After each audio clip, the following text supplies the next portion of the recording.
आज मी सांगणार आहे तुम्हाला माझ्या शाळेचा भयानक दिवस। त्या दिवशी मास्तरने आम्हाला जीवाच्या वर अभ्यास दिलता, एवढे लागले होते मग।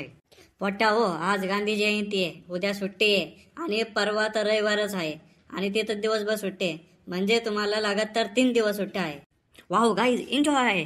अय चिरकुटे चुप, पहिलेच अभ्यासामध्ये धुड्ड आहे आणि एन्जॉय करू लागला। अभ्यास देऊ लागलो, लिहून घ्या सगळ्यांनी। मराठीचं पूर्ण पुस्तक इंग्लिशमध्ये ट्रान्सलेट करून आणायचं।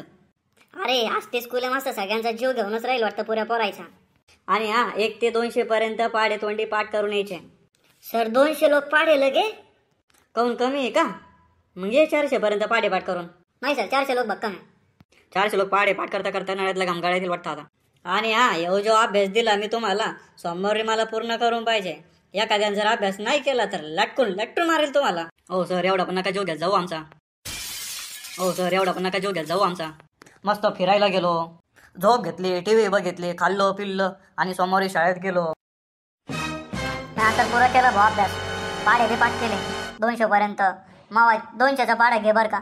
200 1 200, 200 2 400, 200 3 800। अरे नाण्या, मी तर काहीच अभ्यास नाही करेल, मास्तरच्या कुठं ध्यानात राहणार एवढं। अरे बापरे, तू तर काहीच अभ्यास नाही केला। आता तू तर गेला मग आता 12च्या भावात। आता तुला तर उलट लटकू लटकू मारते मास्तर। आता मास्तर आले, मास्तर दिसताना मला बी आंधळा थोडी। पोट्ट्यांनो, आज आपण एक नवीन कविता शिकणार आहे। सर तुम्ही आम्हाला अभ्यास दिला होता, आठवला का तुम्हाला? आज करून यायला सांगितलं होता। अरे हिच्या मायला लयच हुशार पोरगी यार इथं। पोरी इथल्या जाईल कस काय राहतात रे? एखाद्या दिवशी दाखवली हिला मित्र आता। तेच म्हटलं, मी सकाळपासून काहीतरी विसरू लागलो। बरं झालं ध्यान करून दिला बच्चा। कोणी अभ्यास नाही केला ते उभे राहा। मला वाटलंच होतं नाण्या तो आता अभ्यासात नाही केला, कारण तो सारखा नमुना पुऱ्या भारतातच काय पुऱ्या जगात सापडणार नाही।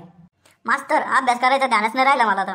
ये मग इकडे पुढं सांगतो तुला। मग अभ्यास नाही केला, जेवण केलं का 3 दिवस मग तू? हाव मास्तर, ते तरी एकदम दाबून खाल्लं। खायचं बरं ध्यान राहिलं तुला, अभ्यासात नाही राहिलं वय रे।